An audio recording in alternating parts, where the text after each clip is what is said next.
Hello दोस्तों, आप सभी का आपकी चाँद दीदी की क्लास में आप सभी का फिर से वेलकम है। कैसे हो मेरी जान? आई होप कि आप सब लोग बहुत ही अच्छे होंगे, मजे में होंगे, अपने बोर्ड एग्जाम की प्रिपरेशन काफी अच्छी तरीके से कर रहे होंगे।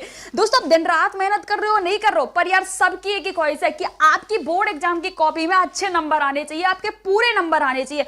अब बोर्ड एग्जाम की कॉपी में अच्छे नंबर लाने के लिए आपको क्या करना होगा? सबसे पहले आपको बोर्ड एग्जाम की कॉपी में अच्छे नंबर लाने के लिए एग्जामिनर यानी कि जो आपकी बोर्ड एग्जाम की कॉपी चेक करता है उसके माइंड सेट को आपको क्रैक करना होगा, उसके माइंड सेट को आपको जानना होगा कि आखिरकार एग्जामिनर आपकी कॉपी में क्या देखना चाहता है, आखिरकार चाहता क्या है एग्जामिनर। तो उस चीज को सबसे पहले आपको जानना होगा। अब यार आप ये सोच रहे हो कि बोर्ड एग्जाम की कॉपी चेक करने वाला एग्जामिनर के माइंड सेट का हमें कैसे पता? तो आप मेरे प्यारे प्यारे छोटे छोटे भाई बहनों, आप हमसे काफी छोटे होंगे, आपकी अभी क्लास 10th में हो और मेरी क्लास 10th 2014 में कंप्लीट हो गई। तो उसके बाद मैं 10th 12th और कॉलेज में भी मैंने टॉप किया था। तो काफी टाइम से मैं इस फील्ड से कनेक्ट हूं, काफी बच्चों से, और मैंने भी कॉपी चेक की है। तो कहीं ना कहीं उस एक्सपीरियंस को, कहीं ना कहीं एग्जामिनर का माइंडसेट का हमें पता है। तो कहीं ना कहीं हम उसी एक्सपीरियंस, उसी अनुभव को, उसी तजुर्बों को आपके सामने इस 6 पॉइंट में आपको बताने वाले हैं। ठीक है, तो आज की वीडियो का हमारा टॉपिक यही रहने वाला है कि ये 6 बातें एग्जामिनर को अच्छे मार्क्स देने पर मजबूर कर देती है। तो आपको ये सारे पॉइंटों को बड़े ही ध्यान से देखना है, वीडियो को लास्ट तक देखना है, क्योंकि हर एक पॉइंट आपके लिए इंपॉर्टेंट रहने वाला है। देखो यार, अगर आप चैनल पर पहली बार विजिट कर रहे हो तो प्लीज चैनल को कर लीजिएगा सब्सक्राइब, वीडियो को लाइक कर लीजिएगा। और अब जो हमारा फर्स्ट बिंदु जो रहने वाला, यानी कि पहला जो पॉइंट हमारा रहने वाला, सबसे पहला जो पॉइंट है जो आपको भी पता है और वो पहले से है, लेकिन ये एग्जामिनर के माइंड सेट में कैसे शामिल है ये आपको जानना है। वो रहने वाला हैंड राइटिंग। ठीक है, अब आपके टीचर से भी आपने काफी बार ये सुना होगा कि आपके टीचर को कहते हो भी कि आपका हैंड राइटिंग अच्छा होना चाहिए, या आपके घर वालों ने भी आपको कहा कि आपका हैंड राइटिंग अच्छा होना चाहिए। आखिर क्यों होना चाहिए हैंड राइटिंग? इसका रीजन क्या है कि हैंड राइटिंग आपका अच्छा होना चाहिए, तभी आपको अच्छे मार्क्स मिलेंगे। इसका एक ही रीजन है, जो एग्जामिनर होता है यानी कि आपकी जो बोर्ड एग्जाम की कॉपी चेक करता है, उसके पास आपके अकेले की कॉपी चेक होने के लिए नहीं जाती, उसके पास लाखों कॉपी आती है, हजारों कॉपियों के बंडल उसके पास चेक होने के लिए आते हैं। तो कहीं ना कहीं एक मिथ होती है, कहीं ना कहीं एक धारणा ऐसी होती है, एग्जामिनर के माइंड सेट में एक धारणा होती है कि जिस बच्चे की हैंड राइटिंग अच्छी होती है, ठीक है, जिस बच्चे की हैंड राइटिंग अच्छी होती है वो इंटेलिजेंट होता है। और देखो आपने देखा होगा यार कि मोस्ट ऑफ इंटेलिजेंट जो स्टूडेंट होते हैं उनकी कहीं ना कहीं हैंड राइटिंग अच्छी होती है। अब एग्जामिनर क्या करता है, जैसे कि आपकी कॉपी चेक हो रही है, आपकी खुद की कॉपी चेक हो रही है एग्जामिनर के पास में, और आपकी हैंड राइटिंग अच्छी है, तो कहीं ना कहीं उसके माइंड में एक पल के लिए यही धारणा बनेगी कि यार बच्चा होशियार है, बच्चा होशियार है, तो इसकी कॉपी को थोड़ा संभल कर चेक किया जाए। तो आपकी हैंड राइटिंग भाई अच्छी होनी चाहिए। ये जो पॉइंट है ये भी बहुत इंपॉर्टेंट है आपकी बोर्ड एग्जाम की कॉपी में अच्छे मार्क्स लाने के लिए, और ये मोस्ट इंपॉर्टेंट है। आपको एग्जामिनर का जो माइंड सेट होता है ना, ये पॉइंट बहुत इंपॉर्टेंट है। अब देखो यार, एक अच्छी हैंड राइटिंग होनी चाहिए, तो अच्छी हैंड राइटिंग का पैमाना क्या? बहुत सारे स्टूडेंट पूछते हैं कि अच्छी हैंड राइटिंग का पैमाना क्या? ऐसा नहीं कि आपकी राइटिंग हैंड राइटिंग बहुत खूबसूरत होना चाहिए, ऐसा कुछ भी नहीं है। आपकी हैंड राइटिंग बस ऐसी होनी चाहिए जिसे सामने वाला पढ़ सके, जिसे सामने वाला पढ़ सके, समझ सके और आपके नंबर दे सके। अब आप मुझे ये बताओ कि आपके लिए ये 2 लाइन लिखी गई है कि ये 6 बातें एग्जामिनर को अच्छे मार्क्स देने पे मजबूर कर देंगी। आपको क्या ये 2 लाइन पढ़ी जा रही है? यानी कि क्या आप इनको पढ़ पा रहे हो? क्या आप इनको समझ पा रहे हो? मुझे नहीं पता ये कैसी हैंड राइटिंग है, समझ पा रहे हो, पढ़ पा रहे हो ना, तो बस यही एक अच्छी हैंड राइटिंग, यही एक अच्छी हैंड राइटिंग है जिसको सामने वाला पढ़ सके, समझ सके, बस यही एक अच्छी हैंड राइटिंग का पैमाना होता है। अब ध्यान रखना, मैंने बहुत सारे स्टूडेंटों ऐसे भी देखे जो ये सोचते कि यार ना मेरी हैंड राइटिंग खराब है, कोई बात नहीं, मैं एग्जाम में अच्छा लिख कर आऊंगा, मैं एग्जाम में अच्छा करके आऊंगा।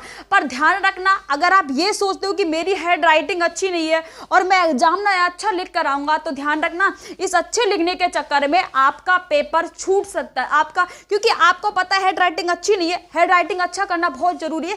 तो आप क्या करोगे, 1-2 पेज लोगे जो आपके बोर्ड एग्जाम की जो कॉपी होती है, जैसे कि ये आपके बोर्ड एग्जाम की कॉपी है, मान लो ये, तो ये आपके बोर्ड एग्जाम की कॉपी है, ठीक है। अब आप इसमें स्टार्टिंग का जो ये पेज रहेगा ना, इसमें काफी अच्छी तरीके से लिखने की कोशिश करोगे, इस पेज में भी काफी अच्छी लिखने की कोशिश करोगे, इस पेज में भी है ना, ठीक है। पर जैसे जैसे 3-4 पेज आप लिख दोगे, फिर क्या होगा, इसके चक्कर में फिर आपका पेपर छूट सकता है, क्योंकि आप बिल्कुल धीरे धीरे एक एक वर्ड को सजा सजा के लिखोगे।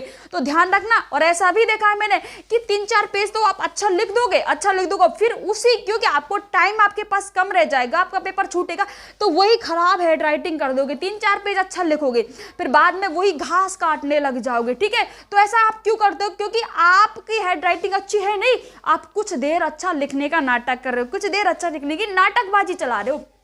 ठीक है, तो आपको इस चीज पर यार वर्क करने की जरूरत है, नाटकबाजी नहीं चलाना। क्योंकि एग्जामिनर जो होता है वो हजारों सालों से कॉपी चेक कर रहा है, लाखों कॉपी वो चेक कर चुका है, तो कहीं ना कहीं वो आपसे ज्यादा इंटेलिजेंट है और उसको हर चीज का पता होता है। ठीक है, उसके माइंडसेट में ये हो जाता है। अगर आप 2 पेज अच्छा लिख रहे हो फिर घास काट रहे हो, उसको यही पता है कि यार ये नाटकबाजी चला रहा है। तो ठीक है, इस तरीके से आपकी हैंड राइटिंग अच्छी होनी चाहिए। अगर हैंड राइटिंग अच्छी करनी है तो मैं एक ही सुझाव बोलूंगी, एक ही बात बोलूंगी कि आज से ही कसम खा लो कि मुझे हैंड राइटिंग अच्छी करनी है और इस चीज पर वर्क करने लग जाओ। आपको हैंड राइटिंग सुधारनी है, सीधे सी बात है, आज से ही कसम खा लो और इस पे वर्क करो, तभी आपकी हैंड राइटिंग अच्छी हो पाएगी। ठीक है, तो ये आपका रहने वाला है सेकंड पॉइंट। जो रहने वाला है सेकंड पॉइंट आपका रहेगा ऑर्डर ऑफ आंसर। क्या रहेगा दोस्तों? Order of answer. Second point भी आपके लिए बहुत इंपॉर्टेंट है। ऑर्डर का मतलब क्या होता है बेटा? ऑर्डर का मतलब क्या होता है? क्रम होता है। क्या होता है? क्रम होता है। अब ये ऑर्डर ऑफ आंसर का मतलब क्या होता है? कि ऑर्डर ऑफ आंसर का मतलब होता है कि आप अपने बोर्ड एग्जाम की जो कॉपी है, यानी कि जो आपके आंसर शीट है, उसमें आंसर जो लिख रहे हो उसका क्रम क्या होना चाहिए। अब उसका क्रम क्या होना चाहिए? जैसे कि आपके जो आपका पेपर मिलता है, बोर्ड एग्जाम का जो पेपर होता है, उसमें जो क्रम होता है 1 2 3 4 5 6 7 8 9 10 वही करना चाहिए या फिर आपके मन से करना चाहिए।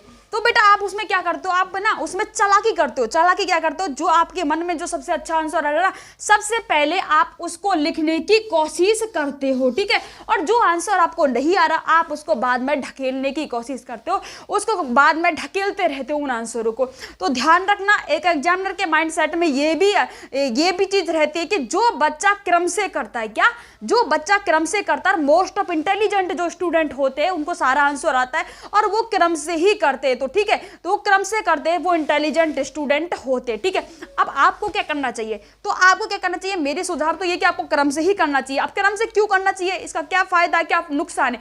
तो नुकसान सुन लीजिए सबसे पहले। तो इसका नुकसान क्या होता है? हम अगर क्रम से नहीं करते, मान लो आपने सबसे पहले 11वें नंबर का आंसर किया, क्या कर दिया? 11वें नंबर का आंसर आपने सबसे पहले कर दिया, उसके बाद में आप पहला कर रहे हो, फिर उसके बाद में आप तीसरा कर रहे हो, फिर उसके बाद में 15वां कर रहे हो, फिर आप दूसरा कर रहे हो। तो ऐसे क्या होगा कि ऐसे जब आप करते हो ना तो एग्जामिनर को ना गुस्सा आता है। यानी कि गुस्सा क्यों आता है? क्योंकि आपके अकेले की कॉपी तो उसके पास में है नहीं, हजारों कॉपी उसको चेक करनी है और आपकी कॉपी में क्या कर रहा है वो आप उलझा रहे हो। उसको उलझा कैसे रहे हो?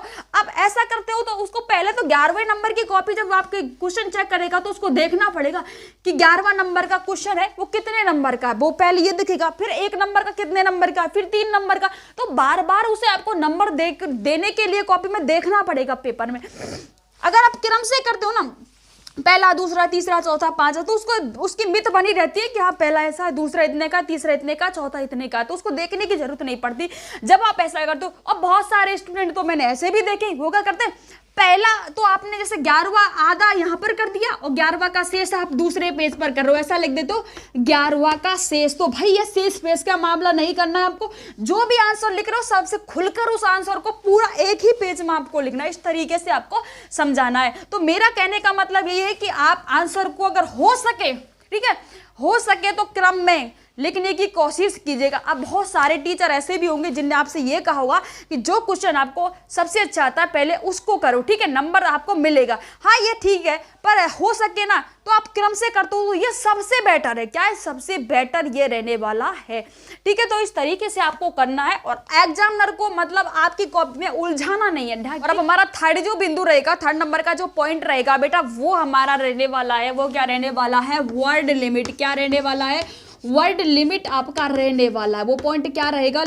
लिमिट रहेगा। अब वर्ड लिमिट का क्या पैमाना है? देखो वर्ड लिमिट का एक ही पैमाना है जो आपको क्वेश्चन पेपर मिलता है उसके सामने लिखा होता है कि पहले नंबर का क्वेश्चन है जो आपको 50 से 60 वर्ड में आंसर देना है। लिखा होता है कि 50 से 60 वर्ड में आंसर देना है। तो ये चीज आपको ध्यान रखनी है, ठीक है।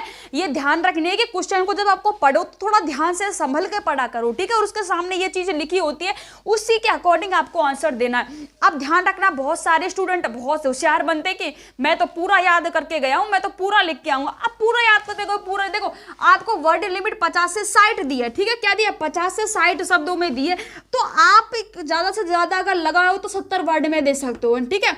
इसका आंसर इतना ही बढ़ सकता है। अगर आप इसका आंसर दे रहे हो 100 वर्ड में या फिर 150 वर्ड में दे रहे हो, अब हुआ क्या कि आपको जो क्वेश्चन आया है वो पूरा पाठ आप याद करके आओ और आपने को आप होशियार बन रहे हो एग्जामिनर की नजरों में। मतलब अरे यार मैंने पूरा पाठ याद किया है, मैं तो मुझे सारा याद है, देखो मुझे ये भी याद है, मुझे ये भी याद है, मुझे ये भी याद है, कर करके आपने उस आंसर को 150 वर्ड में कर दिया, ठीक है, क्या कर दिया, कर दिया। तो ध्यान रखना, ये सबसे बड़ी मूर्खता होगी आपकी, क्या होगी, सबसे बड़ी मूर्खता होगी, क्योंकि एग्जामिनर आपसे खुद कह रहा है कि यार आपको आंसर जब 50 से 60 वर्ड आपको लिमिट दी है आपको, तो शब्द सीमा जो दी है आपको वो आप क्यों नहीं लिख रहे हो। जिस आंसर को आपको 150 शब्दों में लिखा है उस आंसर को इतने वर्ड सीमा में क्यों नहीं लिख रहे।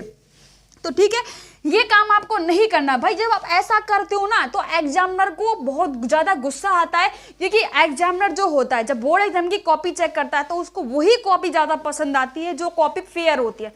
अब फेयर का मतलब क्या है, एक साफ सुथरी कॉपी जिसमें एक सटीक आंसर होता है। क्या बेटा, सटीक आंसर होता है। तो मतलब ये कहने का मतलब कि जितना हो सके आपको बोर्ड एग्जाम की कॉपी में फेयर रहना है। क्या रहना है, फेयर रहना है।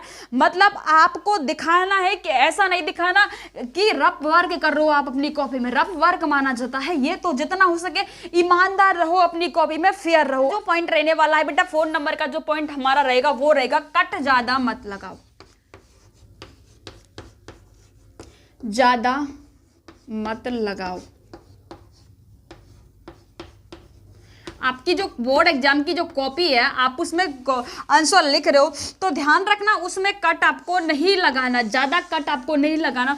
मैंने देखा है कि बहुत सारे स्टूडेंटों की एक गंदी आदत होती है। गंदी आदत कैसे होती है, थोड़ा लिखते फिर काट देते हैं, थोड़ा लिखेंगे फिर काट देंगे, थोड़ा लिखेंगे फिर काट देंगे, यानी कि आप अपनी कॉपी का इंप्रेशन यही खराब कर लेते हो। जैसे कि बहुत सारे स्टूडेंट होते हैं, देखो एक चीज ध्यान रखना, अगर आप अपनी कॉपी में फर्स्ट पेज आपने बहुत अच्छा लिखा है, सेकंड पेज बहुत अच्छा लिखा है, थर्ड पेज बहुत अच्छा लिखा है, तो कहीं ना कहीं आपकी हैंड राइटिंग अच्छी है, तो कहीं ना कहीं एग्जामिनर के माइंडसेट में इस तरीके का माहौल बन जाता है, इस तरीके की एक धारणा बन जाती है कि बच्चा होशियार है और इसको अच्छे नंबर देने चाहिए। और फिर आप क्या करते हो, जैसे ही 5 नंबर के पेज पे आते हो, 5 नंबर के पेज पे आ गए हो और उसके जो आंसर एक लॉन्ग आंसर है, एक पेज उस आंसर में भरा हुआ है और आपने 5 नंबर के पेज में आ गए, उस आंसर में आपने 50, 10, 20 मतलब 15 कट लगा दिए। ऐसे उस आंसर में cut cut cut cut cut cut cut cut cut cut लगा दिया, ठीक है। अब जो स्टार्टिंग में एग्जामिनर के माइंड में जो माहौल बना था कि हाँ यार बच्चा इंटेलिजेंट है, अच्छा नंबर इसको देना चाहिए, इसकी कॉपी को थोड़ा अच्छा चेक करना चाहिए, 5 नंबर के पेज पर आते ही उसने देखा कि यार ये क्या, एक पेज में इतना कट, तो एग्जामिनर ने सोचेगा कि यार ये एक एवरेज स्टूडेंट है और ये ऐसा ही इसने ऐसा किया है तो आगे भी इसने ऐसा ही किया होगा।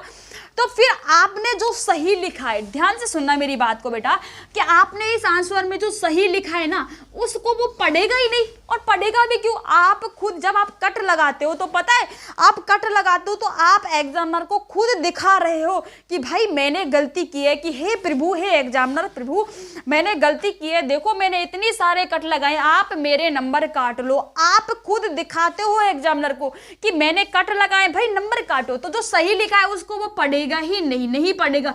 जो कट लगाए ना उसकी नजरें जाएगी और उस पर 0 नंबर आपको दे देगा। क्या दे देगा, इस आंसर में 0 नंबर दे देगा।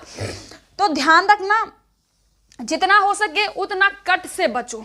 जी दोस्तों, जितना हो सके उतना कट से बचने की कोशिश करो, कट से बचो, क्योंकि जितना ज्यादा आप कट से बचोगे आपकी कॉपी उतनी ज्यादा सुंदर होगी, उतनी ज्यादा फेयर होगी और आपकी कॉपी का जो प्रेजेंटेशन है उतना ज्यादा अच्छा होगा, तो आपको उतने अच्छे मार्क्स मिलेंगे। और 5 नंबर का जो पॉइंट रहने वाला है वो हमारा सबसे इंपॉर्टेंट रहने वाला है, इनमें से वो हमारा रहने वाला है सुटेबल आंसर। क्या रहने वाला है दोस्तों, सुटेबल आंसर आपका वो रहने वाला है। वो क्या रहने वाला है, सुटेबल आंसर आपको लिखना है, जो सबसे इंपॉर्टेंट होता है।